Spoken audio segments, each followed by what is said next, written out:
This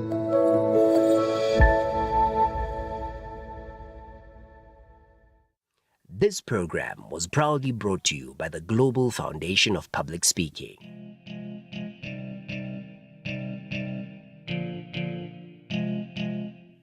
In 1894, Bulawayo officially became a recognized city. Over the years, it has grown into a cosmopolitan metropolis with a vibrant history, culture, and population. In October 2019, the Bulawayo City Council sat and resolved to celebrate this great city by declaring the 1st of June Bulawayo Day. On this day, we celebrate and showcase everything that makes Bulawayo unique, from its culture to its people and everything in between. As part of Bulawayo Day 2022, I had the privilege of sitting down and chatting with the incumbent mayor of the city of Bulawayo, His Worship Councillor Solomon Mukuni. I'm Solomon Mukuni, the mayor of the city of Bulawayo, registered and practicing legal practitioner, conveyancer and notary public in Zimbabwe, a member of the Law Society of Zimbabwe, member of the Zimbabwe Lawyers for Human Rights, member of the SADC Lawyers Forum. I started the Lawyers for Rights.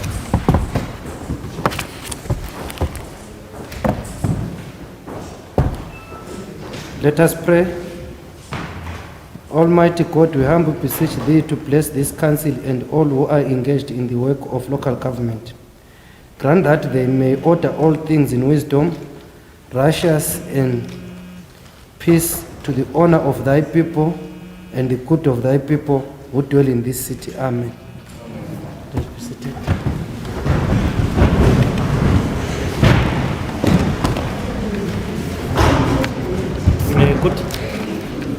Good afternoon, councillors and aldermen.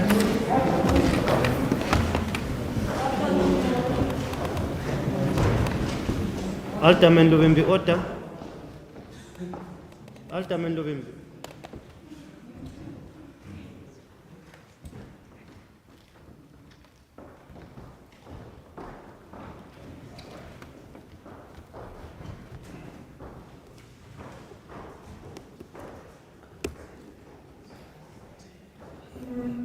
We will ask the town clerk to put the question before us.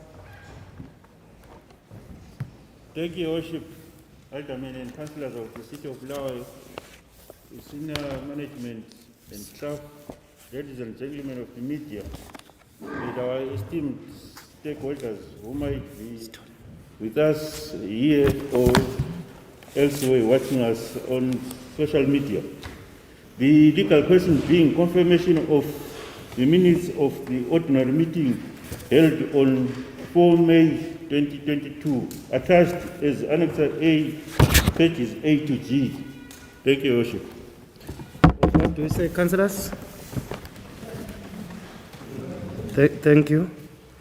We move to Annexure B, being the report of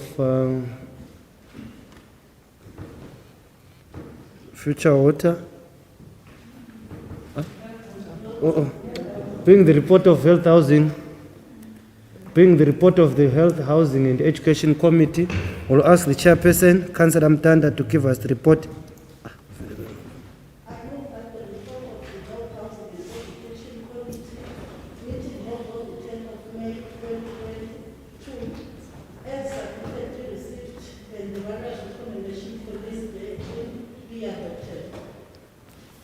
Thank you. Any seconder? Seconded. Any issues arising from the report? Councillor Moyo. Item is Councillor Chere. Item. Okay. Anyone with an item before? That's item 2, eh? Anyone with an item before item 2? So you can go ahead, Councillor Chere.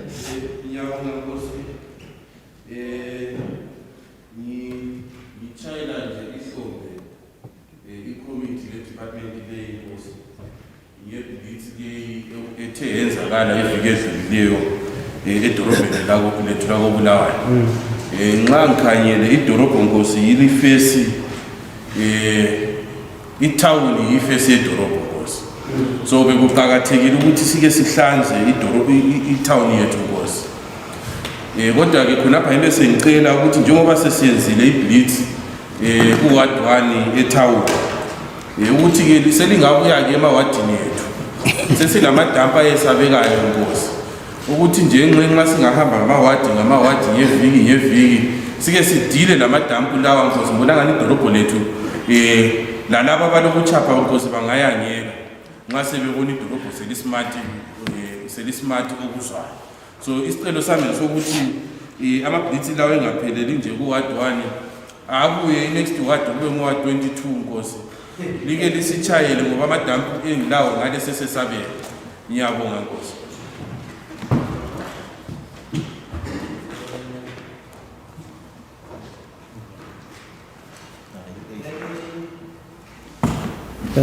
Ngani sorry. So cameraman ngani wangisitha lapho. Councillor Maphosa.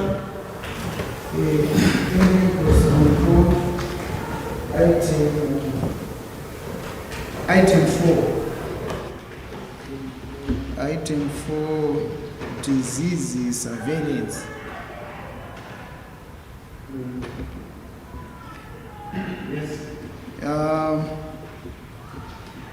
I'm quite happy nxa ngibona ama-statistics lapha, especially the issue of diarrhea. There was a marginal reduction in cases of diarrhea, cases reported in March 2022.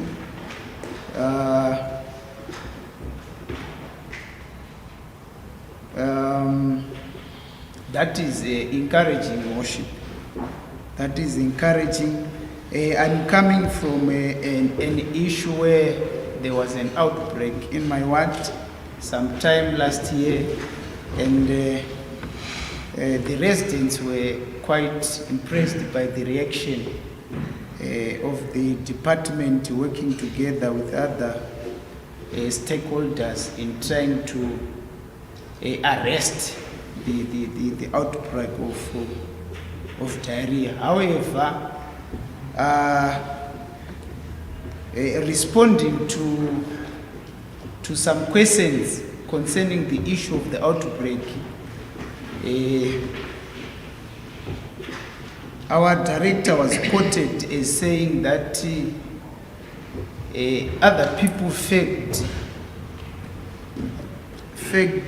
illnesses so that they can get non-food items that were being distributed in Chabalala, and that angered some residents because we lost lives. They felt that it was reckless. They felt that it was not proper to utter such sentiments. So in my last residents meeting last month, they said the director orders an apology, and he has to come down and apologize to such statements.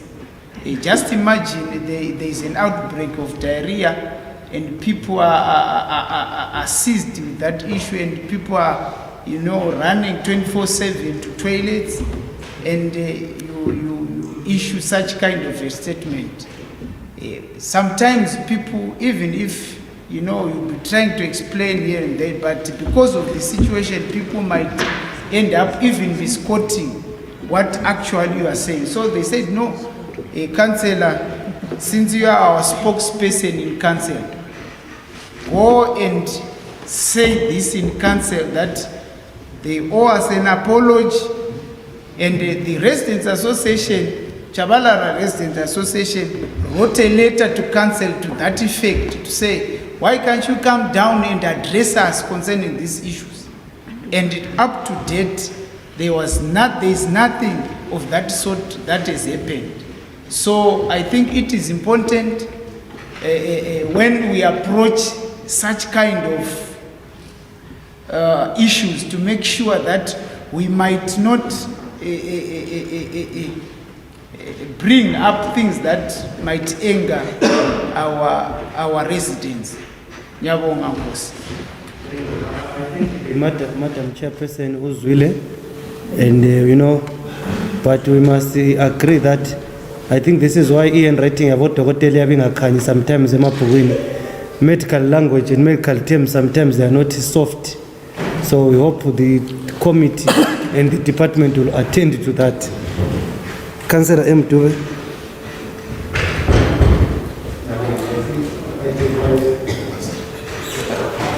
Item 5 cemeteries. Ngithanda ukuthi ngibonge kakhulu. Item 4. Sorry, item 4. You are doing on item 5. Sorry, Same issue that item 4.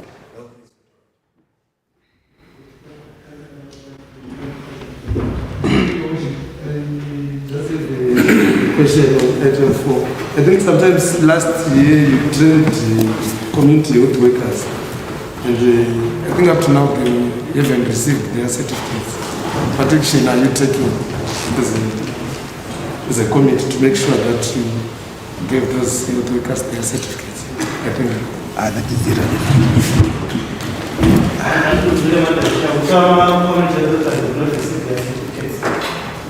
Councillor S. Wanda. Thank you, Worship.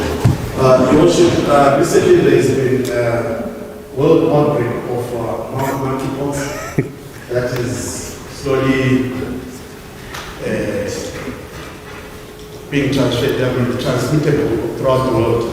Your Worship, I was suggesting that we as council, can we take the steps of educating our residents on how the disease is spread and the symptoms.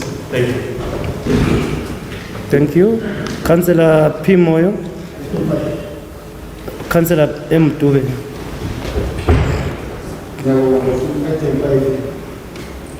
Cemeteries ngithanda ukuletha ukubonga ngomsebenzi oyenzayo emangcwabeni. Izikhathi eziningi siyaqalelwa ngabantu sebekhomplela ukuthi utshani sobukhulu kakhulu, kodwa enkunanzeleleyo ngibonile enumber 6 hayi sokubuhle Nkosi kusetshenziwe. Engawukhuthaza kucommittee ukuthi asukuyezeni masinyane isikhathi zonke mnyaka wonke, ikakhulu abantu bengabacomplain, sibekwazi ukuthi utshani laphana kumele uhlale kukuhle kulabana abaleleyo laphana, yende kuyenziwe indawo zonke amangcwaba wonke ungayenziwa indawo eyodwa. Ngiyabonga Nkosi.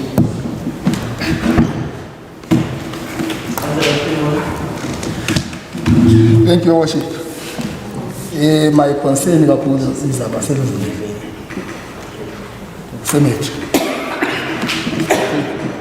I think the concern is on the Veve cemetery. Your Worship, ngiyananzelela lapho ukuthi uVeve ngani yesibeka kakhulu abantu abayibesithini. Therefore siyabonga kakhulu, of course uDube sekhulumile enye indlela enhle kakhulu ezakeleyo. But now the thing engiyinanzelela lapha na ukuthi umgwaqo uyakhona ngale uVeve usungani uyawona sona ke Nkosi. Akuhambeki kahle njengoba sikhanya siyawusebenza almost every day. Sisiyakhona. So besithi mhlawumbe ngabe lesikhathi kusenzakala siye sihambe siye fana lapha kukhanya sokunamabhampa amaningi ayenziwa ngamaroli eGijimesiya. Yikho khona ukuthi isicela kucommittee ukuthi maybe ngakuvuma kuzabe kulelo khoseni kule ma resources nithi ke bawukhangela nje bawufana fana uhambe. Kwakho khona.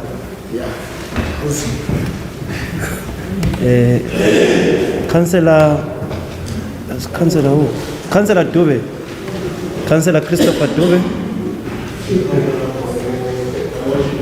Yebo. Item 5.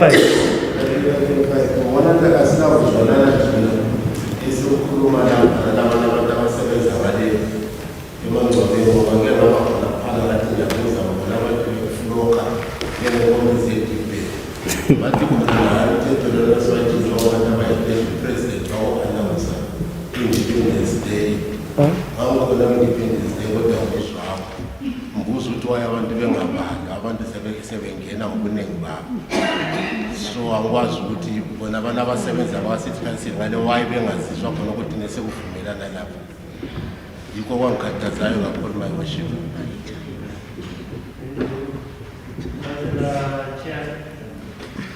I think it's your time now to respond. Ngithanda ukuthi ngiqalele ngesikhalazo esikhulunywe lo mbuko ovele kukhansela uJele about i-cleanliness esekhona e-citizen esibili. Ayisizule isikhalazo ukuthi licela nokuthi sibuye sizozama njenge-committee sikline kuma-ward. I think what I can say ukuthi as a committee ayisizule isikhalazo sizozama ukuthi sikulandelele. Then also uCouncil Patirayo khulume ngama-certificates from health workers ethu. Hayi sizile uCouncil Patirayo sizazama ukuthi sikukhangelise sikuzwisise sikulandelele ukuthi nxa kumele bephiwe ama-certificates abo bawathole ngokuphangisa. And also sibongela uCouncil uDube laphana ukhulume ngokubukeka okuyenzakala kuma-cemeteries ethu manje ukuthi sikulandelele futhi lakho sikukhanyele singene kuma-wards. I would like to say it's noted the message was loud and clear. Emgwaqo sephendulile laphana umgwaqo ukuba u-Alderman Khumalo laphana councillor wakhe. Then i-issue eyesizinda eyabadala ababephathekile ngizathanda ukuthi councillor Maphosa kumele ukuthi lingakakulethi lapha liqalisele ukucazulula ukuthi ngabe udokotela wethu ngabe wakhuluma njalo kumbe njani, ngoba wahanjwa kwayatestwa kuma-lab kwathatha ingcekezwa zonke kwakhangelisisa ukuthi ngabe bonke bona laba abanesihudo kuyisihudo yini esibangela kungabi clean kwamanzi kumbe njani.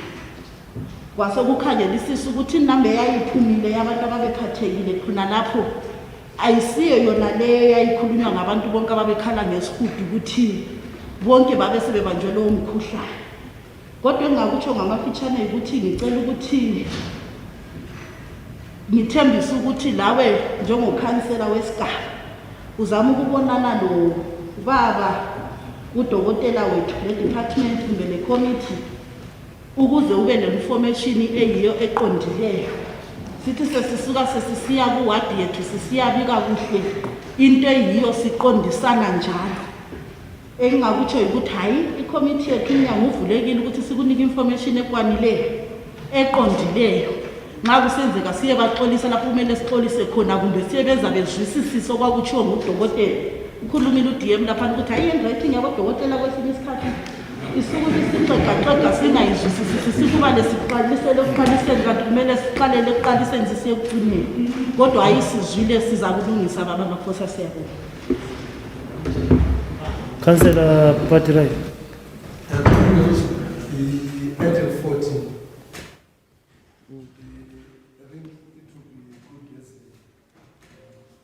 The House to appreciate and thank the donation which was received at Mabudwan Primary School.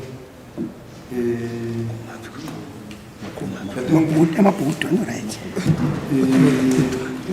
have to appreciate that donation, and also as council, we also have a challenge for us to modernize our schools. You see, education is the biggest investment which we are supposed to do. Without education, the country is definitely doomed to success. So I think also as council, we are supposed to put an effort to look for more donors who are going to modernize our schools. And also as council, we are supposed to put a big chunk of our budget on this education sector, so that at least we come up with better, our kids will have a better future tomorrow, I think. What are we saying about the report? Annexure C, being the report of Future Water and Supplies Committee. Councillor S. Moyo. That the report of the Future Water Supplies and Action Committee meeting held on the 10th of May 2022 is submitted, be received, and the various recommendations contained therein be adopted. The report has been tabled. Any seconder? I seconded by Councillor Mzama, member of Future Water. Thank you. Any issues arising? Councillor Mlilo and Councillor Mchuru.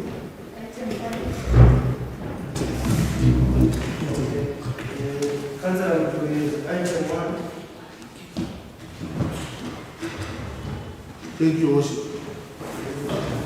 I want to take this opportunity to announce my utmost pleasure on the news that Bulawayo Metropolitan Province is closer to getting a permanent solution to its perennial water problems.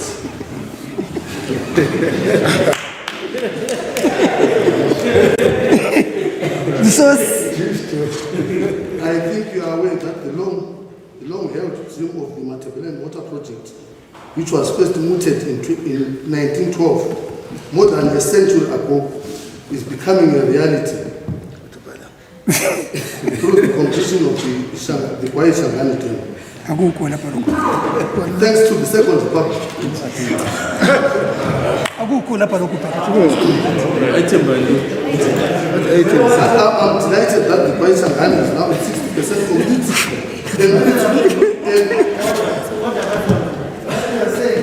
Does it have to do with anything to do with the status of water resources? Question is not there.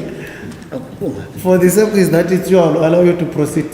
I'm delighted that the Shangani Dam is now 60% complete and its commissioning is earmarked towards the end of the year. When complete, the Shangani Dam will provide Bulawayo with 450 water per day and stimulate agricultural activities through the Matabeleland. As you are aware, Bulawayo City Council has introduced a 24-hour water rationing. However, thanks to the standing work of the Second Republic, this is now a thing of the past. Your worship, Testimony to the great strides made towards the completion of the project was given by the Future Water Committee that recently visited the site to assess the progress. I therefore appeal to you are raising that point as who? What is your contribution here? Or you are doing an August address? My contribution is the perennial water shortages that will affect Bulawayo are coming to an end. It's not item one. It's not item one, sir. I therefore appeal to fellow councillors to join me in applauding the Second Republic for helping us to realize a century-old dream that was fading away due to non-implementation. Together, united, we can build prosperous Zimbabwe. Councillors, can I make this a plea with you, esteemed councillors?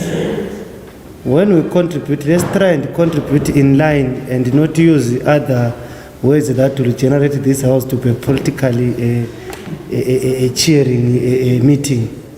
Let's look at the scope of our responsibility as a local authority, and let's talk about izinto ezikhona ngoba next time sizagcina sesibuzwa izakhamizi ezinto zingasayenzakalanga. But well, we appreciate what you are saying, but you must remove political words when you contribute here. Councillor Chikora.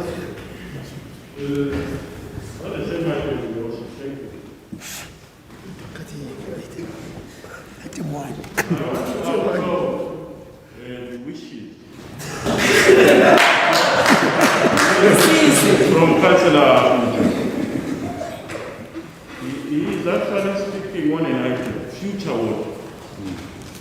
which is okay, which is fine.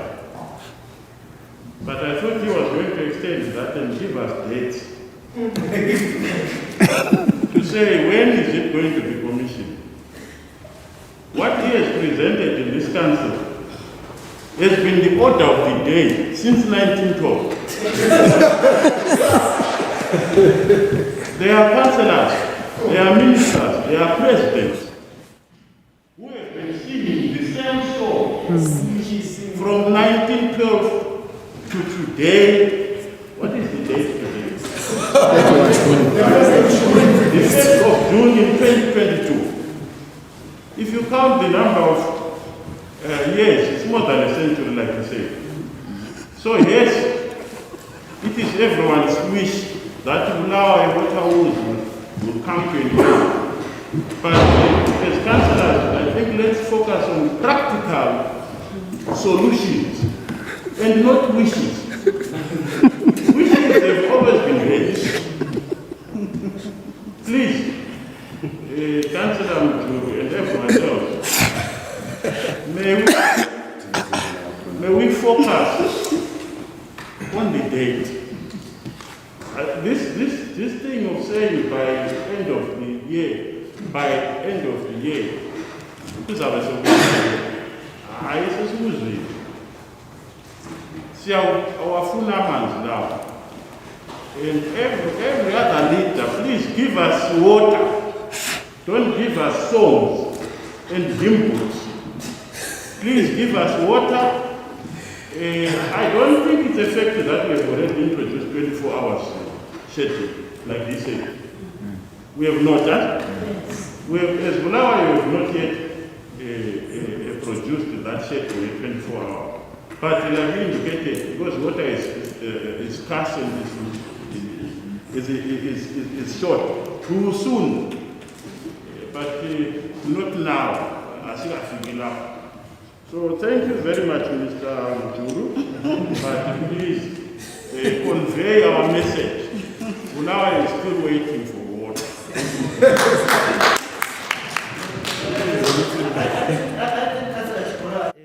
Very important point about this 24-hour water shedding. We must not just assume things, especially like that. You will cause problems to the residents. She says the water shedding at 24 hours. Velasca figure up and we don't pray as the comrade has promised us. Utamanza sevuya. As avuya singa shed. But anyway, we really ungababona abasincedayo khona abajedayo ingoma zabo siyazibonga sibili. Amadlozi kaphume phela ingoma sikhale kakhulu. Councillor Mlilo. Item 5 city boards. Item 5. Mina ngithanda ukuthi ngike ngibuze i-committee. Kulamanye ama city boards okwahamba khona kwafaka ama-solar i-Africa Ahead. Ilenye i-ball ku-F square enjube yafakwa khona amasola khona lawa sewatshontsha esetshontshiwe amasola ibholo liyanavela ayisasebenzi abantu abasela amanzi ngikhuluma kanje ku-F square ku-H square kade amanzi abantu ade bembuza ukuthi sikhe ngaphi amanzi asela bholo bathi bona nxa besithi abekhansili babuye bezolungisa ibholo liyana bathi bona kufuze ayiseyiyo yabo isingeye Africa Ahead bona bana babuya bazofaka amasola so sicela ukuthi lisi-explainile ngoba mina ngangingekho anti ngike ngaba kulivini lesikhathi ngingekho lapha so angikwazi ngoba khona ukhana kwenzakale ngingekho ukuthi kuhamba njani vele angikwazi ngamiza khamuzi nxa sengisezingibuza ngikwazi ngike ngafika khona izola kusela amasola sokuvandalayiziwe kusela lutho abantu abasela bhoko nxa sebesithi bayabuyela ekhansilini ikhansili ithi bhalani incwadi ukuthi sibe sizolungisa yikho khona okhe ngifuna ukuthi ngike ngibuze kucommittee ukuthi senze njani ngakho khonokho. Madam Chair comes in. I want to talk about the issue of vandalizing. It is the responsibility of the community to make sure that the property that was donated, because these are donated materials.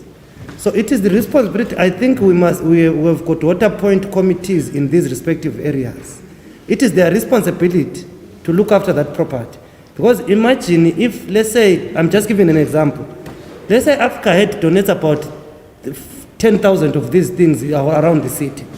And the city now has to employ amapolisa azabelinda ama-point la. Sebesilabantu abangaki. So ezinto esiziphiwa mahara kumele sinjani sizikhangele thina njenge-community. Ngoba ade sesidivert imali yokuvala iphotholo eliphambi kwekliniki sesiyathenga isola eyathathwa ngabantu esihlala labo ku-community, because there is no animal that has ever come and stolen. It's us, the community, that vandalizes. So we must talk to each other as a community. Would these things serve us? We should keep them. I wanted to talk about that era. Nguzwile.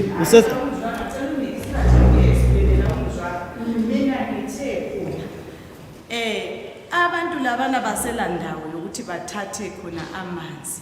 Africa Ahead siyabonga sibili yafika yenza umsebenzi. Ama committees zona la okhuluma ngayo babesathi basawafaka in place kwasokutshontshwa. Yes, ngiyakuzwisisa meya, lalela meya angithi bantwana meya kufuza ngikhulume kakhulu ngabo futhi lalela. Into ekhona lapha ukuthi meya sokuntshontshiwe. Sisalungisisa ukuthi sibone phela ukuthi kwenzakala kanjani. Abantu abalamanzi reporta ku council ukuthi sicela nizosilungisela. I-council ithi reportani Africa Ahead. Kwengukuthi ukuthi siyenza njani lapha ngaso kunjalo sibuyela ngale kulabana abasifakela amasola kumba siya ku council ngoba ama residents bathi council ithe bona babhale incwadi ebhalwayo ngeyani. That is where my question is. Mina ngiyabonga sibili Africa Ahead loba bafaka ngingekho but nxa sengikhona konke khona ukhana ngiyakubonga. But mina ngibuza ukuthi kuthiwa ama stakeholders abhale incwadi ukuthi babuya be-council bazolungisa. Incwadi yakhona iyakubani ibhalwa njani? Yikho khona okwengukuzayo meya khona nthi ayangizwanga kahle.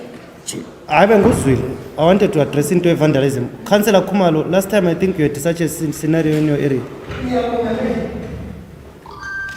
Kuphayo nkosi ukuthi umama ukhuluma iqiniso uthi bengekho. Yethe ngekho sibili ukhulume. Ngofuna ukukhuluma manje lapha usikhuluma. Kuqakathekile badala ukuthi sikuzwisise lento lokho. Nxa uphiwe kuthiwa bambanisa zongu-2 kubambe kongokwakho angithi. Umbuzo ebengilawo ukhansila ubebambile indawo yakhe engekho yena. Angithi uthe bengekho. Ukuthi wenziwa yini handover ngu-Africa Ahead. Ngenxa kwenziwa handover sengakhuluma ngephambili nkosi. Wenziwa nkosi handover yini ku-committee leyo obebambile endaweni yakhona. Ukuthi ke akamphinde nkosi bese ngiphendula ngithi phambili. To answer us properly. And Africa Ahead laba bayabesayina memorandum of understanding the council. Wayenda over i-project ku-committee sebeyitrainile befuna ukwazi ukuthi kwayenda over yini. Ask the caretaker councillor to respond to Councillor Khumalo. Okay, Moyo. Msipa.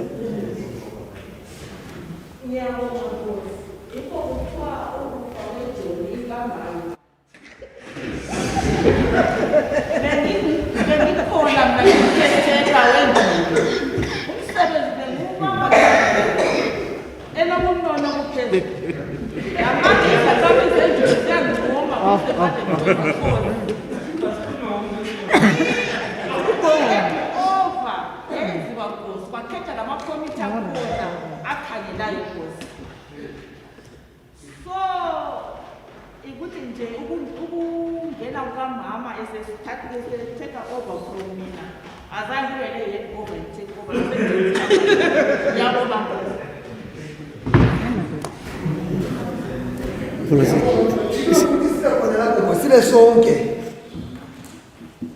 okuqakathekile nxa i-committee sinikwe into leyana nkosi bayinika amandla wonke ukuthi i-protect indawo lana njani. Bayitrain i-committee liya abantu abangu-5 sibili i-committee yakhona ngiyakwazi.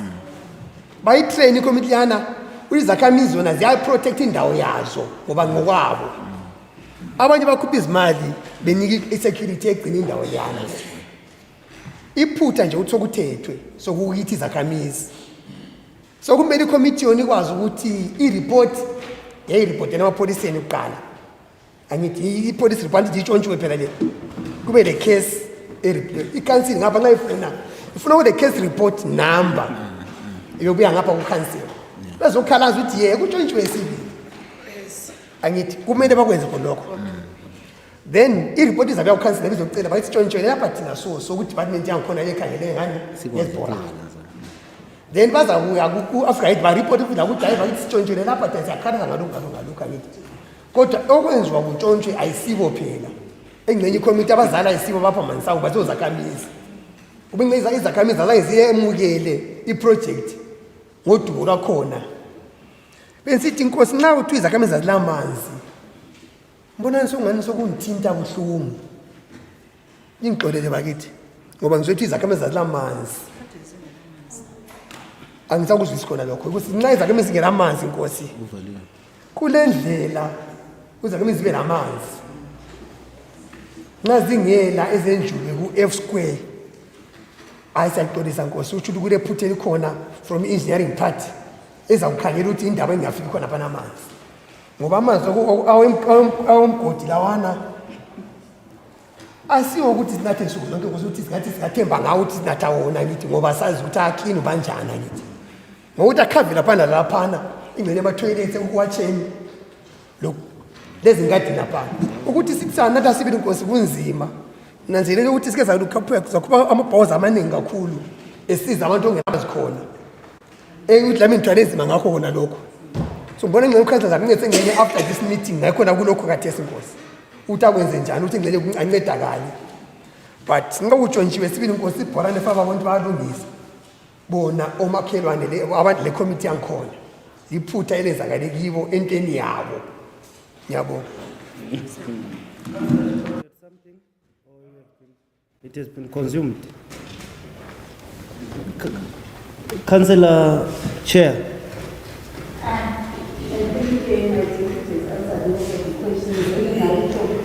Councillor Umjulu sisizwile isifiso sakhe kodwa kungumlando wegovernment ukuthi fast track that project ka-1912.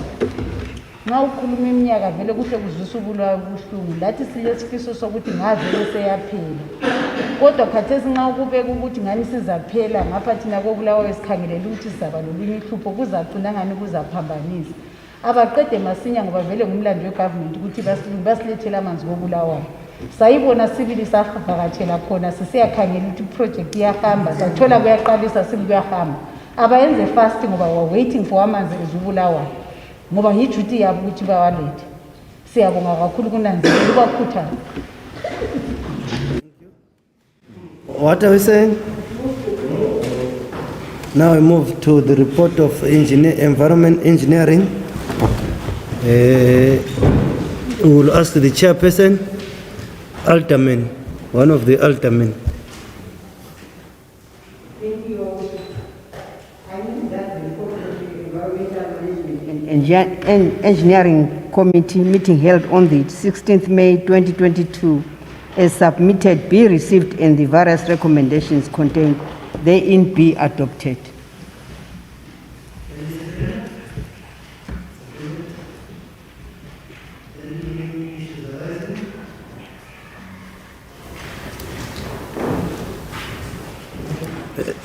There is a hand. Councillor Elim Lilo.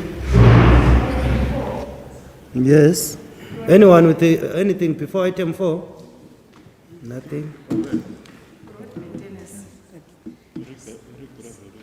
Siyabonga ngiyananzelela imigwaqo eminingi ngale awusahambeki sokuze kusidalela lama-accidents ngamagodi kuphela ngoba kungani kusamile ukulungiswa khona lokho kwemigwaqo. Amabhethisi besicela ukuthi ngasicela inhlabathi committee siyacela ukuthi inhlabathi ngasicela ibuye ngoba kuphambanisa izimota kube sokusiphambanisela labantwana abahambayo sokungamagodi yonke indawo vela kusahambeki besicela inhlabathi. Thank you. Item 1, Councillor Batra. Item 4. Item 1, Councillor Moyo. Item 1, Councillor Chikora.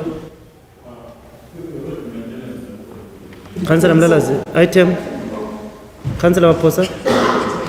4? 10, right. Councillor Batirai?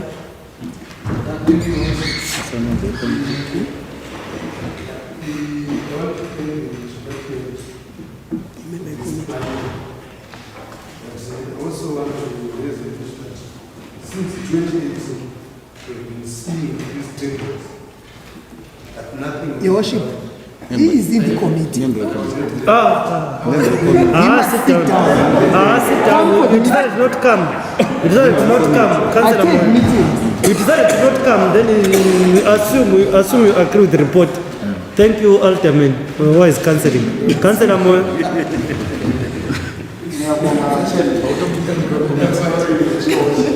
Yes. Order Batirai, order Mchuru. Your Worship, I was just looking at this tape here, and then getting worried with Uganda.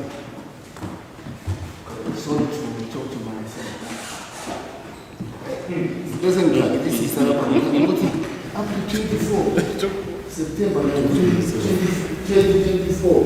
1920-24. Councillor Moyo, which year is that? 1920-24? 2024. Okay. It's right now.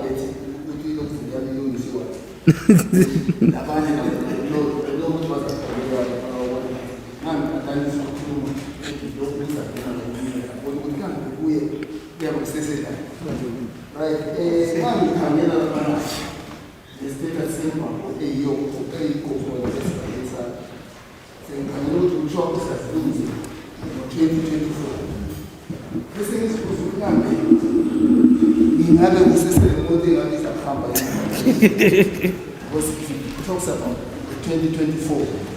A case very sensitive data. When I think of Saham, it was about Kadis at the time when they were great of massive any amount of the whole Gasha, they made a mistake with themselves on the also says about Amaro, okay, Singatama so I'm going to talk at the moment. But listen, Canada would now up to 2024. Then I say, Price, I can mind trailers, living in a trailing tabat. What the guy who is the tail, or what is sensibility? You want to know a food. So, some kind of anyone program, they would know.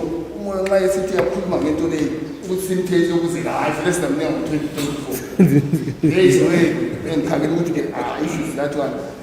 Very committing in us and you wouldn't want to.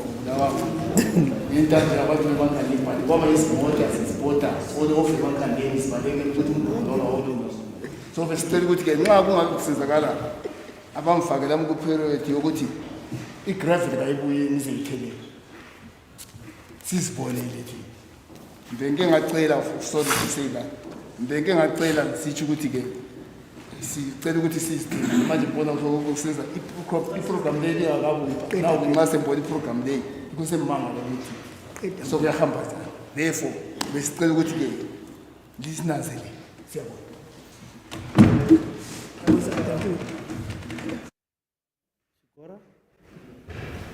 you.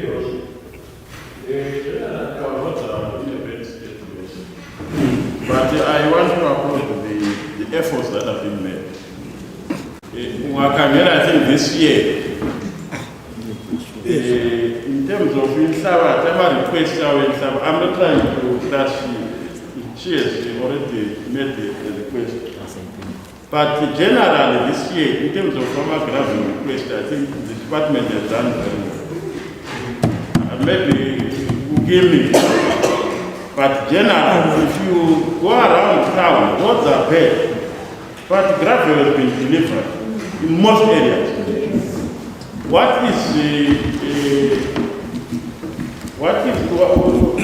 can be done? What is spread the gravel?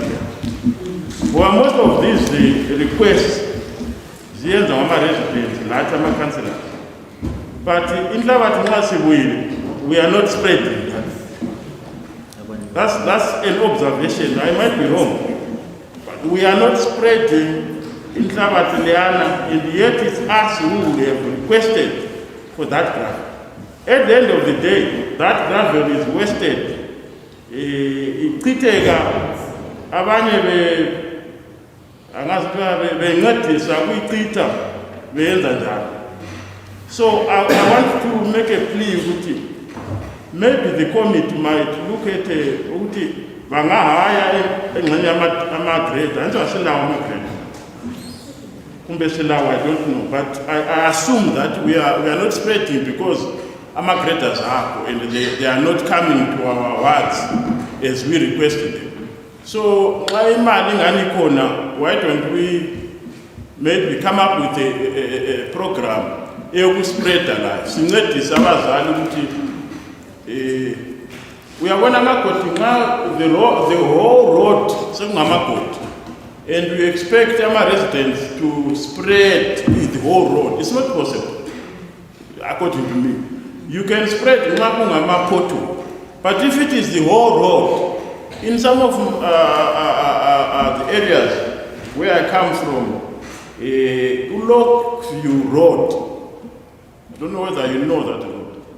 The whole road is no longer there. And Singapore, we are requesting that our residents are spread the whole road. Why 3 kilometers are spread 3 kilometers? It's not possible. So I'm just making a plea with you. Maybe hiring may be possible if we can't buy a grade. If our graders out of 5, we 7 are 1, it's not going to be possible. So, Mr. Chairman, my request is, please, can you assist us as a resident? Yes, Lapana is but again, remember what this is your responsibility. Listing in grade and this is a main picture. But otherwise, Mr. Chairman, I think you are doing well under the circumstances. Everyone wants the road to be done, but now we have money. I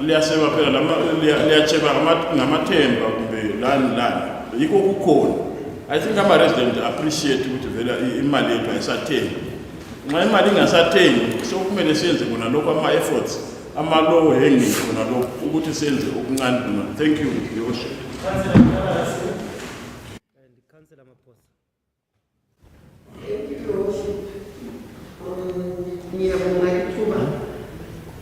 But I think I can told them upon a councillor Chipora website it all. They in the letter the meaning of Mama Mulilo. Couldn't have a ticket area to Imamwe 10 Jehovah's Witness. I wish I say and the Umquaco Abusela. Otherwise, road yakona is abantu kusebenzelanga nibangena ku ground labantwana elepora. So ukuthi gora akutholo indawo yakhona lana akula lezindlu eziseduzane bese ngicabanga ukuthi kungcono ngenza ilima ngicela izakhamuzi ngakhona okuncane ngizabe ngikwenelisile ukuthi ngibacele ukuthi sihambeni siyelungisa ngoba sivele sekukube ngamandla.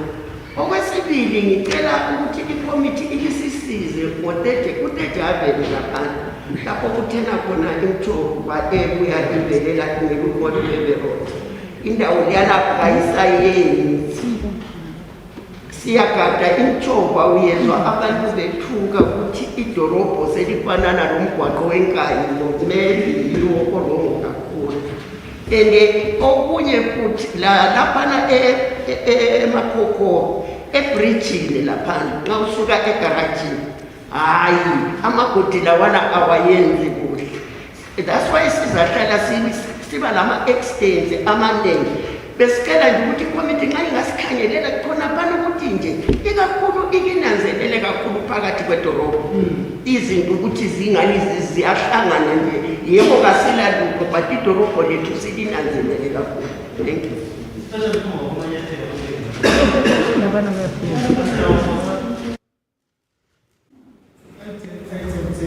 Hi, man. Councillor Sibanda. Thank you, Worship.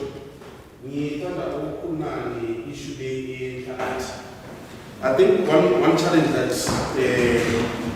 we are facing is that most of the residents are not aware ukuthi inhlabathi liyana yibo okumele beyifake kuma potholes.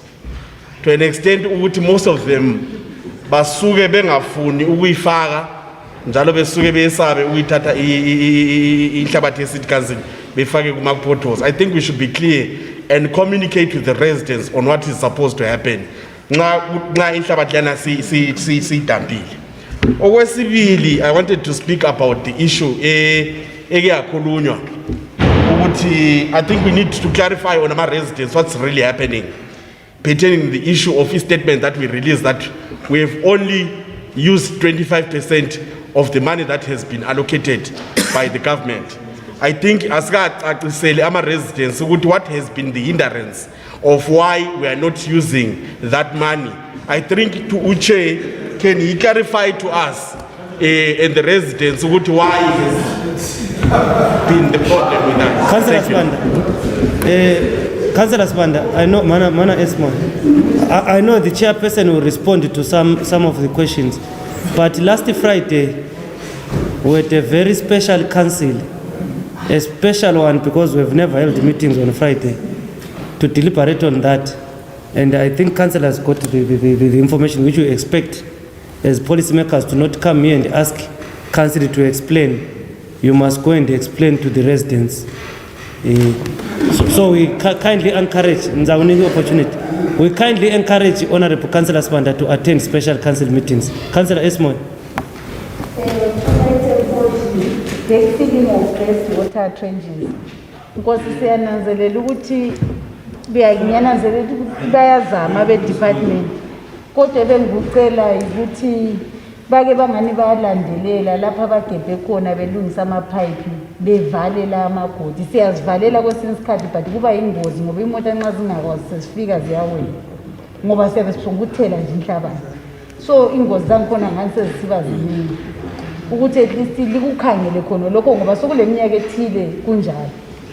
I think you can.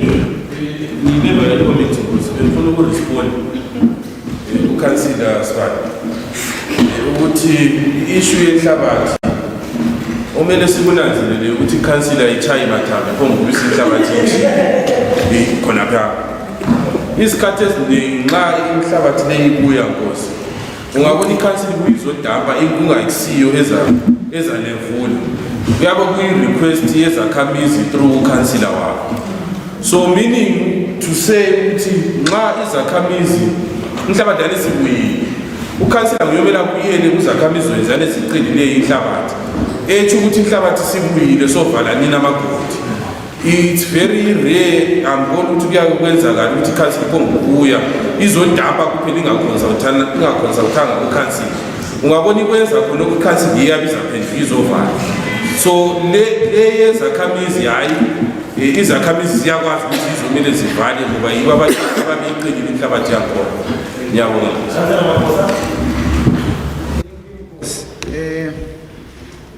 I just want to comment on item 10, which deals with the flooding in Country Park, Shalani Kuhle area, 7-12. Whilst I applaud the council in trying to fix or resolve some of the issues there, it is also important to note that such things can be avoided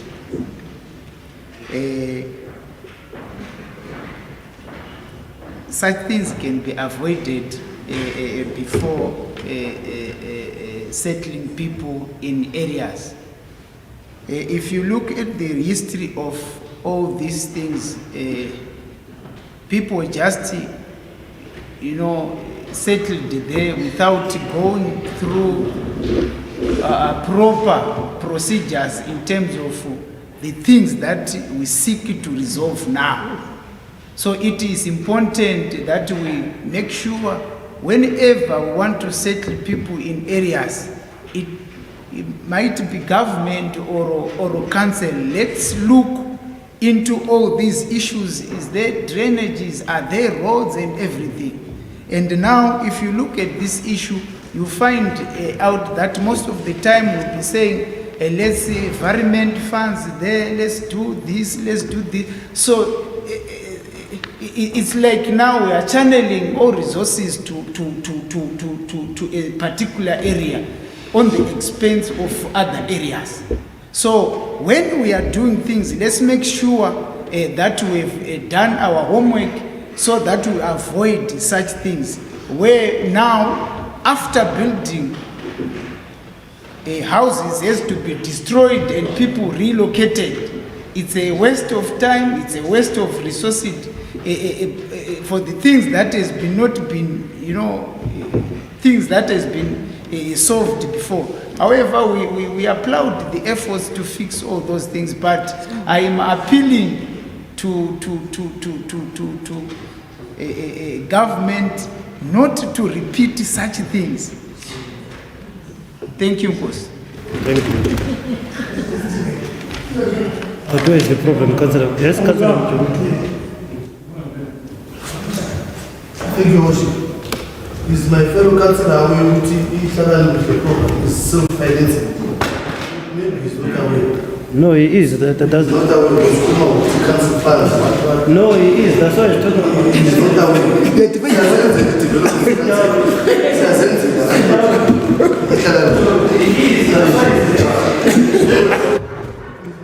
He is aware. That's why he's raising the point of a person or abantu abahlalisa khona ngani. Thank you. Next, Councillor. Councillor Moyo.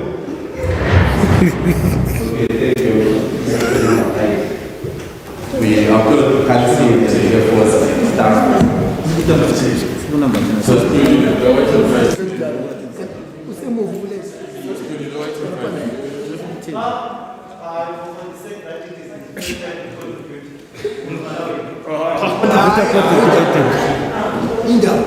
Councillor Moyo, please. Please pull in. Okay, item 5, sorry about that. Okay, I want to applaud the councillors and the council staff for the work done at convening the new stands development. We done 114 stands that were commissioned. My point I want to raise is that when those stands are about to be commissioned, we just upfront cut of supply of water without any notifications, and the residents were so bitter. In future events, can you kindly notify the residents before you cut water supply?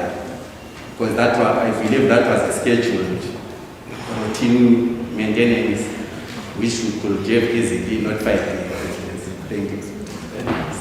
Next time, Councillor Moyo, we talk items by items. When we are now in item 10, we've already moved all these items before item 10. So, thank you. Sikora, I wanted to say something, but Councillor Maposa raised a very important issue. That did not mention that it was the first republic that made that air. And Councillor must again try and feedback so that the Second Republic does not do what the first did. He says it's a self-funding project. It was fun. But Councillor Maposa is talking about life. Flooding involves life. Whether you are funding it for yourself, but we lose life. So it is very important. But again, I'm not so sure whether it is self-funding. Because last time we had an argument to say, imali yonke devolution iyakhona ngapha. So because that bridge was done by, that road was done by money allocated from a devolution fund. Not residents.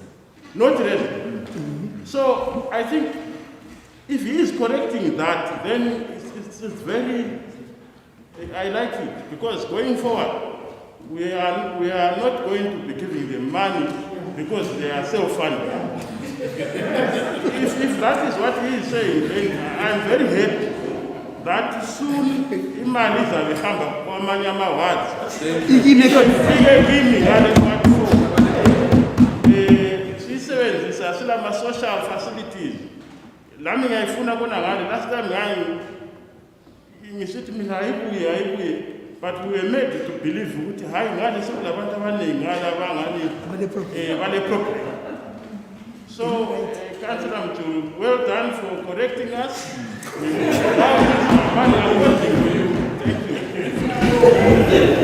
Otherwise, what are we saying in the report? We now move to item.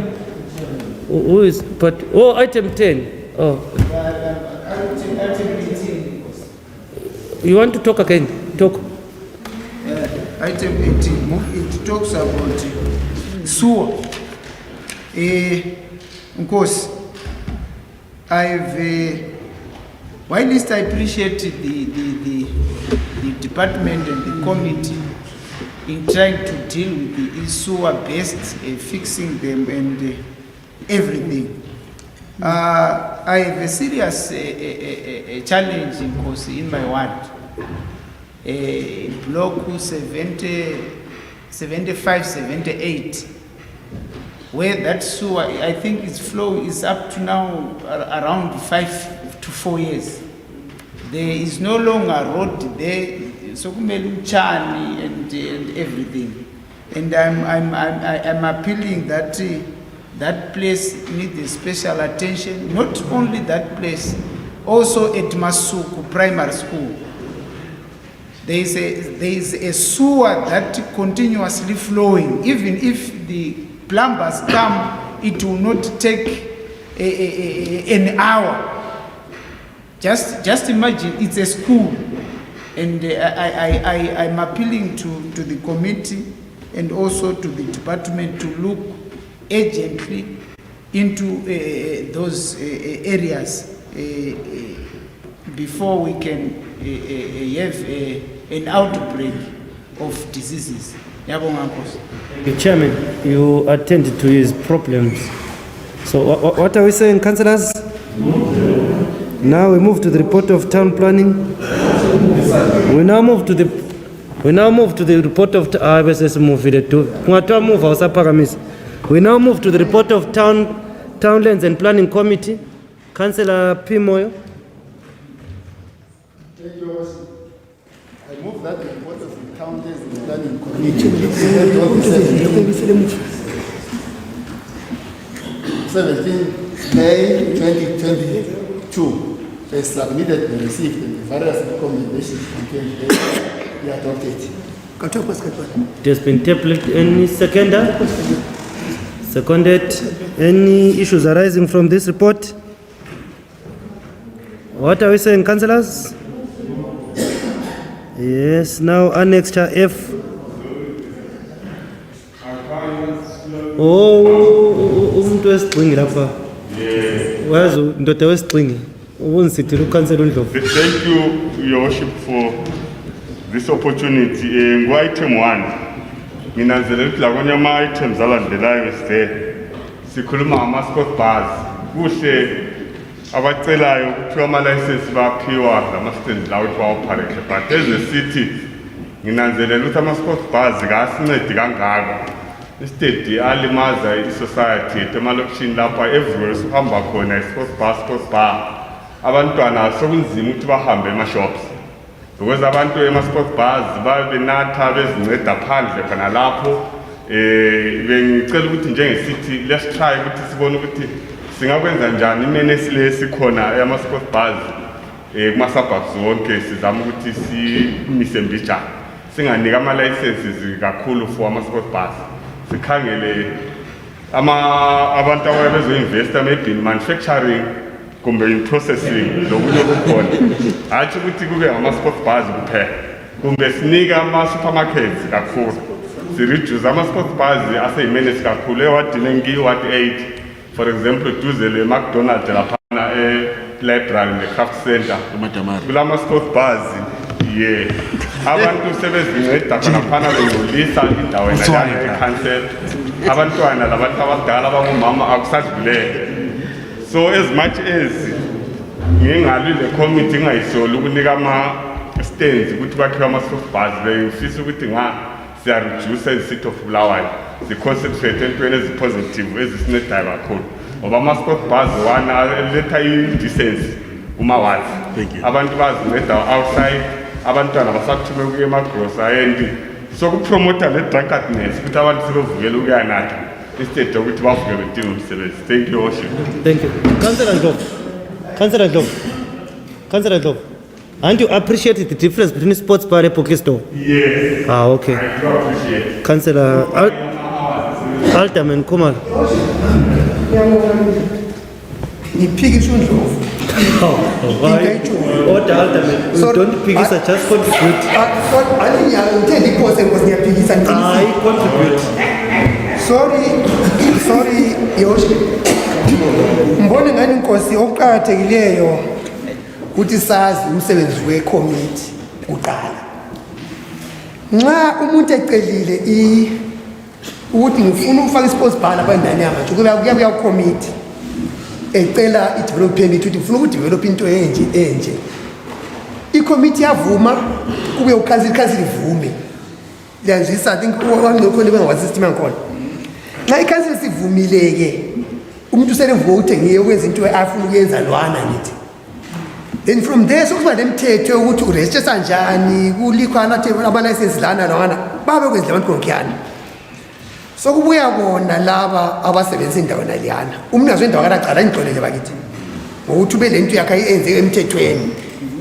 Lo ogangayo lo ofika kanjani athenge ameceleni asomlando wekhansili lwana uthi nginamathela umduli ngikhombela asomlando wekhansili tshela izakhamizi ukuthi zithenge ezindlini zazo what 8 i-sports bar ukuthi lathi sihlale phansi sibukela i-TV sinatha sibukela Real Madrid. isidla i-Liverpool because ithina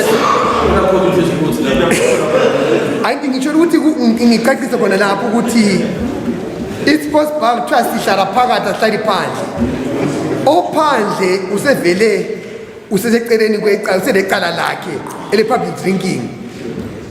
Councillor ncedisa abanikazi besitolo lapho utshela izakhamizi zakho ukuthi izakhamizi zami bakithi ngiyacela thenga utshwala elihlala endlini zenu ikhwethi kumele ingene phakathi linathi kwe-sports bar ungafuni ukuvala into esithe sesisuke emabhawa sathi thina sesithi sesifuna uwa-comfortable ezindaweni ezihlale sibukele ukuthi izinto zethu wena usufuna ukuchithiza. Asibongeni bakithi ukuthi okunye i-committee isebenzile kulokhu yakunika umuntu esemthethweni ogangayo othatha izozenzela into engekho emthethweni. Chairman we-committee ngiyabonga mina into eliyenzayo ngalokhu liqhubeke likwenza libanike indawo abantu. I think what is key is policing. Actually, what is causing problems most are pocky stores, where people buy in the pocky store and start drinking outside. But e-sports bar is where you get in and buy your alcohol and sit on a chair and drink inside. Simple. That's a sports bar. A pocky store, it's a challenge. Those are the things that are giving us challenges. So that is the other thing that we need to look at it. I am a sports bar. Singavala sports bar. We should say the problem. You can't speak twice on an item. That's the rule. Thank you. Sorry, Councillor, we can't speak twice on one item.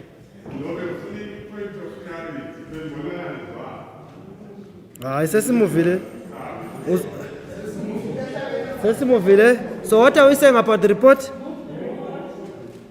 Next annexure, the report of that's GP. The report of the General Purposes Committee. I move that the report of the General Purposes Committee meeting held on the 24th May 2022 as submitted be received and the various recommendations contained therein be adopted, but there is an item that needs to be removed. The item that talks about that, I think that's item 1. We'll ask this House to allow us to withdraw item 2. It wrongly found itself here. So then what are we saying about the report? Councillor Mlilo. Item 3.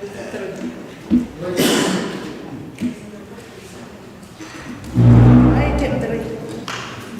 Okhuluma ngomama uzabe yasimela uKhansila Mtanda siyabonga kakhulu ukuthi uzahamba esimela khona la zasimela khona njengabomama. Into eqhakathekileyo lapha engifuna ukukhuluma ngayo ukuthi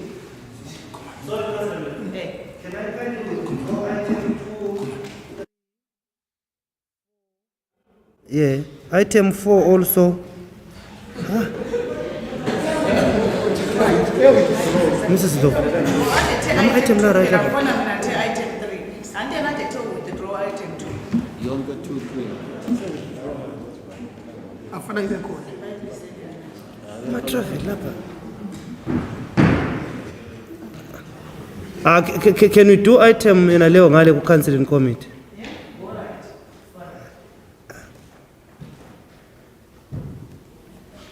What are we saying, councillors, in the report? Which item? Item 6.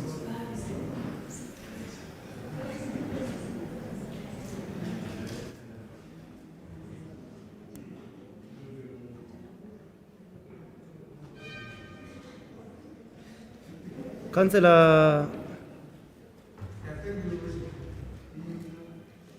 I just want to ask the chair, what are you doing those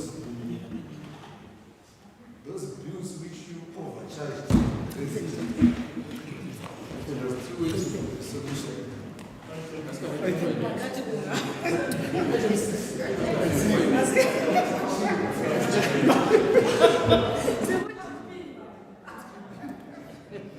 Right, thank you. What are we saying, councillors?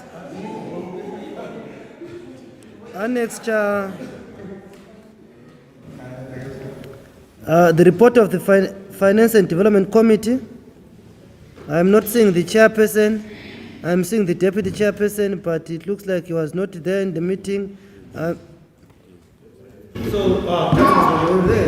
Thank you. I move that the report of the Finance and Development Committee meeting held on the 25th of May 2022 as submitted be received and the various recommendations contained therein be adopted.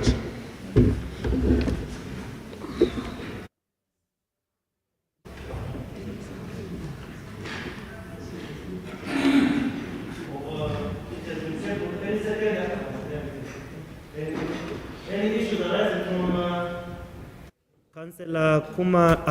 Councillor Mlilo, then Alderman Kumar. Anyone before those Muntu Agit? Councillor Ndlovu. You could talk how you would, yeah. Wait, let's see. My question to the chair is that what are you doing with those bills which you overcharged in the residence last year?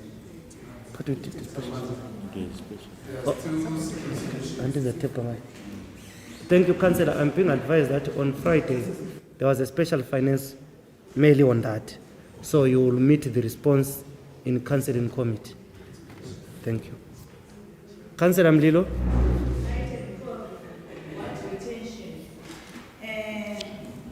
Ngiyabonga kakhulu ikomiti bencedisana ngewathi detention ewathi ngiyangale ngoba amathuba engabhoda ngale njengoba liyakwazi ukuthi ngeke ngaba kuivile abe lokho ukukhuluma ngoba ngeke ngaba ngike ngabhoda ngafika khona phana esasithela ama stakeholders nama residents avumelana ukuthi kuyakhiwe ama toilets ku library iyenjube ngoba abantwana basebenzisiza phandle.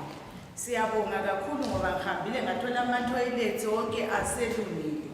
So kukuhle sibili ngiyabonga kakhulu kodwa kulezinye izimali ezilokhu zikhona amawindi elibrary khona phana afile amaningi ade into emfika kulomoya abantwana nxa bephakathi babe umoya uyabungena amawindi afile unganyekisekanda leyagcina ka-understand ngiyakhuluma khona lokhu ukuthi phela into one ukuthi what retention fund yona leyana vele ihle isebenze lokurepair amawindi xa kungukuthi kuyavunyelwa ngoba amawindi afile abantwana nxa bephakathi bebala amabhuku besenzayo kabe bengenwa umqamo nxa kuvumakala ukuthi what retention fund yona leyi ekhona kathesi irepair amawindo nalawani continue repair ngoba indawo eyi-one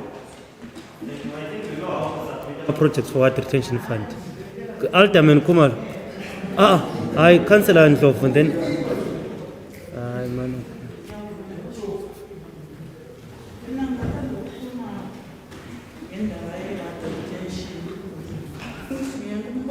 Council umbiko ngoba yena imali yakuya yazi ukuthi sisebenze.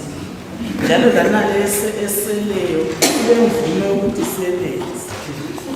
Mina ngibuhlungu bakithi ngemali ewadi 2 ewadi retention ngoba sile project evele ikhona eyama street light embona ngani kuba kwazama ngani sibili bakhonga ukuya kube wayevele kamba bekhangela kankwazi ngoba ngabe ngabona kuma group sibili uma resident babe sebezama ukubonga ukuthi kuthi lo msebenzi onjani ozoyenziwe wathi kodwa ukususela khona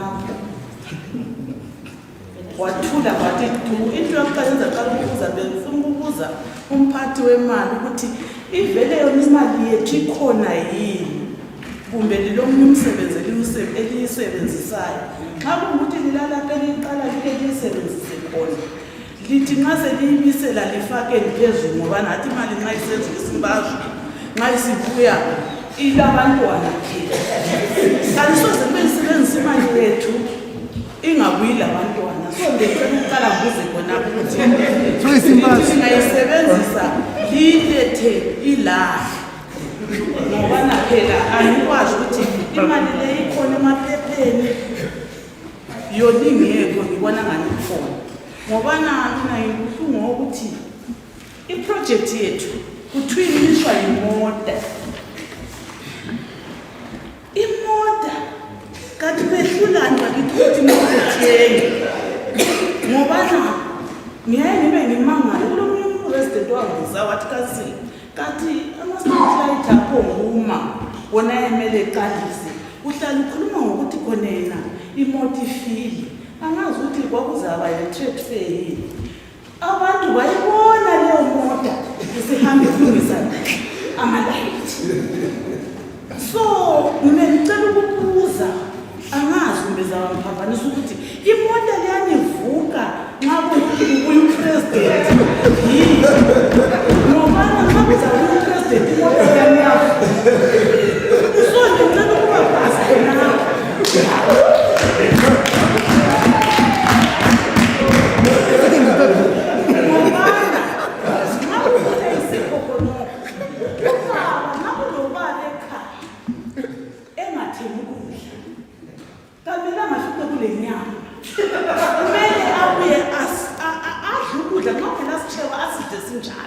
ngoba nasingalungisa imoto ukuthi kulo muntu obuyayo uzabona njani ukuthi abantwana bangendlala vele kasinayo imali so yiwo umbuzo wami khonapho ukuthi imota leyani ilunga nini ngoba iba nesikhathi sokuthi nxa kumele ukuthi yenze umsebenzi kodwa nxa sekulomunye umsebenzi wabantu abaphezulu imota leyani iyavuka ngicela ukuthi ngibuze ukuthi imali leyani evusa imota leyana ngesikhathi kubupresident lihlala liyibeke ngaphumbeki yiwumbuzo wami khonapho elungisa imota bathi ukuthi izosebenza kubanikazi ngicela ukubuza futhi ukuthi liyasivumela yini ukuthi sihle isiphe kawani kumbe siyenze iprojekthi kumbe sithenge ibhizi sifuye ngobana lwaleyana iprojekthi italifuna ukuyisebenza so ngicela ukuthi mina ukuthi nxa kuvele kungela mali Namhla kubuya abakhulu akuhlale kunjalo. Ingeke. Khona ubaba ezabona ukuthi ilizwa limangakuhle. Singathathi imali zamanye amawadi bese silungisisa imota siphinde futhi angikwazi. So ngiyacela mina kanticabanga njengowadi kansila wadi 2 ngoba na imali yethu sifuna ama-scribbler siyakwazi ukwadi 2 kulamakhiwo kulalabana elibazi o-excel bengafuni ukuthi izinto ezingane zinjani njani. So ngicela ukuthi iviki le isiyaphela libe selilungisile imota njengokuthi kwesinye isikhathi liyayilungisa.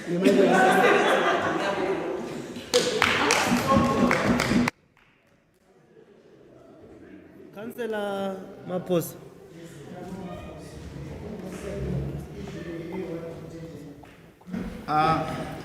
Ngiyabonga izwe ukansela umlilo ebonga ukuthi isebenzile sibili ewadini yakhe. Sengibuya ukansela uNdlovu she is crying ukuthi there is nothing that is happening with the money retention.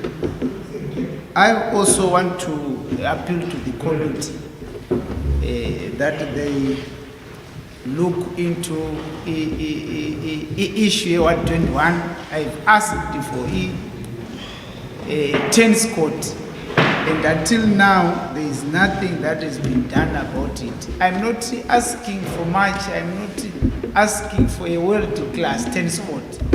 I'm asking for a tennis court that can ukuthi abantwana badlalele nje, not something fancy ukuthi akula mali akuna lokho la lokho.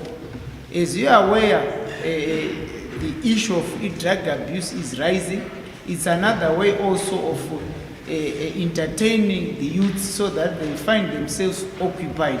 So I'm appealing to the committee to release this money so that the issue of tennis court in my ward is done. Councillors, let's avoid coming here. There are more complaints from our wards. Let's go to respective departments for such complaints. Bulamanya generally complaints that affect us as a city, but thank you. What are we saying, councillors?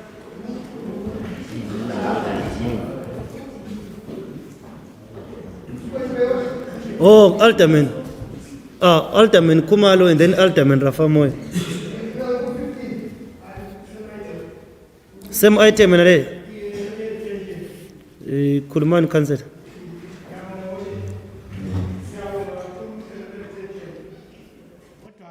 It's no longer working for the purpose where it was formed for. I-retention fund yayi imali yokwenza umsebenzi khonapho kumawadi, but it's now taking years ukuthi kuze kwenze umsebenzi yakhona. Your worship, sicela ke if this policy was to save the ward khonapho akwenze kube khona. Ngiyabonga. I can't say I sevenze completely because thina abanye kumawadi ethu we are happy. Alderman Kumalo. I'm happy what's happening.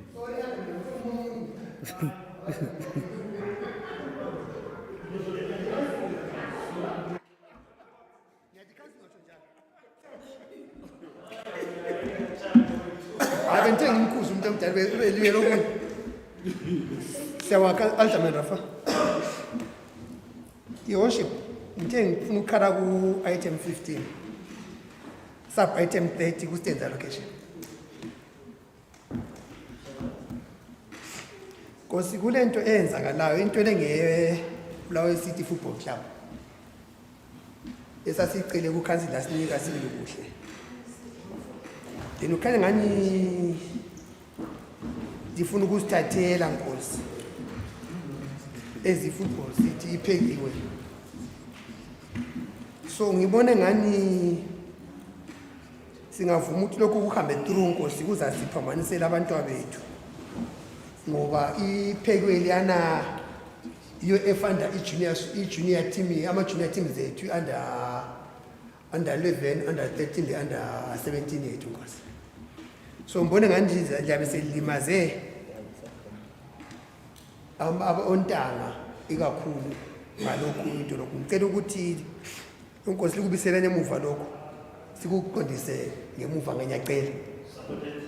Ngiyacela ukuthi mbisele kubisele emuva le report le. Supported. What are we? Kela labo abelokuzeni ngabe department yakhona ke. Undi sibuza la into kawu lephutha. Been supported already. So what are we saying, councillors? Ngiyabonga bakithi. Sokuphelile. Applications for leave. Abantu abahambe emakhaya. Being there no any other business, I will ask councillors and senior management to join us in councilling committee. Thank you.